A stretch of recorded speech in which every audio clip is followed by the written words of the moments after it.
حضرت امام مالک کہتے ہیں میں غریب کا بیٹا تھا. اکثر دین پڑھنے والے غریبوں کے بیٹے ہوتے ہیں. امیروں کے بچے ایف ایس سی پڑھتے ہیں, بی ایس سی پڑھتے ہیں, ٹیکنالوجی پڑھتے ہیں. غریبوں کے بچے دین پڑھتے ہیں اور پھر امیروں کو ممبریاں ملتی ہیں. غریبوں کے بچوں کو اللہ ممبر عطا فرماتا ہے, مصلی رسول اللہ دیتا ہے. حضرت سیدنا امام ابو مالک فرماتے ہیں میں غریب کا بیٹا تھا اور میری 6-7 بہنیں, میں اکیلا بھائی تھا. آپ فرماتے ہیں میرے ابا جی فوت ہو گئے. میری امی پکڑ کے مجھے ایک دھوبی کی دکان پہ لے گئی, کہنے لگی اسے کپڑے دھونے کا طریقہ بتا دے, سلیقہ سمجھا دے, یہ بھی ایک چھوٹی سی لانڈری کی دکان کھول لے گا, میری بیٹیوں کا پیٹ پالے گا. دھوبی کہنے لگا ٹھیک ہے, میں 2-3 درہم بھی دوں گا مہینے کے, اور جب کام سیکھ جائے گا تو تنخواہ بڑھ جائے گی. امام ابو مالک رحمت اللہ علیہ فرماتے ہیں میں بہنوں کے لیے روزی کمانے نکلا, میں بیوہ ماں کے سر پہ بوجھ اتارنے کے لیے نکلا, میں غربت کے عالم میں نکلا. رستے میں امام اعظم کا مدرسہ تھا. فرماتے میں وہاں چمکتے چہرے دیکھتا, لیکن اپنی غربت کو دیکھ کے میں آگے بڑھ جاتا, پریشان ہوتا کہ میں کیسے علم حاصل کروں گا. آپ فرماتے امام صاحب مجھے اکثر دیکھتے. ایک دن امام اعظم باہر نکلے, مجھے کھڑے ہوئے دیکھا تو قریب بلایا, سینے سے لگایا, ماتھا چوما. کیا نام ہے؟ میں نے کہا ابو مالک میرا نام ہے. کہا تمہیں پڑھنے کا شوق ہے؟ کہا بڑا شوق ہے. کہنے لگے چل آ جا پڑھا کر, آ جا مدرسے میں پڑھا کر. کہتے میں سارا دن وہاں پڑھتا, گھر سے کام کرنے آتا, سارا دن امام اعظم کے پاس پڑھتا رہتا. مہینہ آیا تو میری اماں کہنے لگی تنخواہ لاؤ. میں نے کہا امی جی تنخواہ تو وہ دے گا جو ڈیوٹی پہ جاتا ہو, میں تو پڑھنے جاتا ہوں. کہتے اماں گھر سے نکلی اور بڑے غصے کے ساتھ نکلی, کہنے لگی مولوی نے میرا بچہ خراب کر دیا, میرا بچہ خراب کر دیا. میں کام پہ بھیجتی تھی, اس نے کس چکر میں ڈال دیا, مسلوں سے بھی کبھی پیٹ بھرا ہے, کام بھی تو کرنے چاہیے نا. کہتے امام اعظم کے سامنے کھڑی ہوئی. امام صاحب بڑے امیر کبیر آدمی, اربوں خربوں پتی تھی, اور پھر اتنے بڑے عالم فقیر, سارا بغداد, سارا کوفہ, سارا مصر سلوٹ کرتا ہے.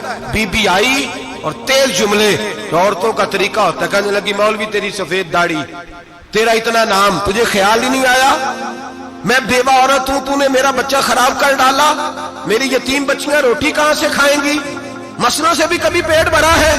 کہتی اتنے سخت جملے کہے پر قربان جاؤ امام اعظم سنتے رہے اور مسکراتے رہے. کہنے لگے میری غلطی ہے, میری غلطی ہے, میری غلطی ہے, بی بی بھول گیا تھا, غلطی ہو گئی. بی بی کہتے تیری امام صاحب سنتے رہے. جب غصہ اتر گیا تو کہنے لگے اماں تیرا غصہ اتر گیا ہے؟ اتر گیا ہے. کہنے لگے تیرا بیٹا بڑا نیک ہے, تیرا بیٹا بڑا لائق ہے, تو اسے پڑھنے دے. کہنے لگے چپ کر بے مولوی, یہ پڑھے گا تو میں روٹی کہاں سے کھاؤں گی. امام صاحب کہنے لگے مجھے بتائے گی تیرے گھر کا خرچہ کتنا ہے. اس نے ایک لفظ تو ہے 3 دینار کا, ایک روایت ایسی بھی لکھی ہے بزرگوں نے, کہنے لگی 40 درہم ہے. اور اماں کہتی میں نے جان بوجھ کے زیادہ بتائے, حالانکہ میں کناک کا خرچہ کرتی تھی, لیکن جب کھلا ڈلا کرے تو وہ والا خرچہ بتایا. میں نے کہا 40 درہم خرچہ ہے, تو دے گا؟ تو کہتے امام اعظم کہنے لگے اماں تجھے لینے نہیں آنا پڑے گا, پہلی سے پہلے تیرے گھر میں پہنچ جایا کریں گے, یکم سے پہلے آئیں گے. او بھائیو کہاں استاد ملتے ہیں, کہاں استاد ملتے ہیں, کہاں وہ لوگ ملتے ہیں جو دعائیں مانگتے, التجائے کرتے, پیار کرتے.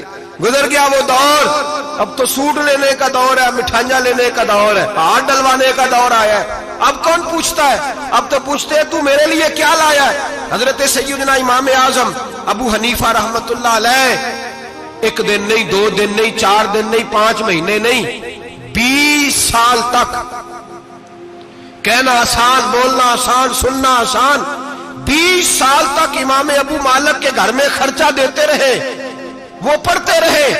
اماں کہنے لگی تو میرے بیٹے کو لگا تو لیا ہے, تو پڑھ کے بنے گا کیا. حضرت امام اعظم فرمانے لگے بادشاہوں کے تخت پر بیٹھ کر بادشاہوں کے ساتھ کھانے کھایا کرے گا, ان کے ساتھ بیٹھ کے حلوہ کھائے گا, وقت آئے گا تو دیکھے گی. کہتے ہیں میرے امام انتقال کر گئے, وقت بیت گیا. ہارون رشید نے مجھے بلایا بغداد میں اور کہا میں آپ کو چیف جسٹس بنانے لگا ہوں. کہتے ہیں میں خوشی سے سجدے کرنے لگا, میں چیف جسٹس بنا. میں نے اپنی اماں کو خط لکھا کہ اماں بغداد آ جا, تیرے بیٹے کو اللہ نے بڑی شان عطا کر دی ہے. فرماتے ہیں ہارون رشید کی بیوی بڑی اولیاء کی, علماء کی بڑی فرما بردار تھی, محبت کرنے والی تھی. اس نے حلوہ بنا کے بھیجا, کھانا بنا کے بھیجا.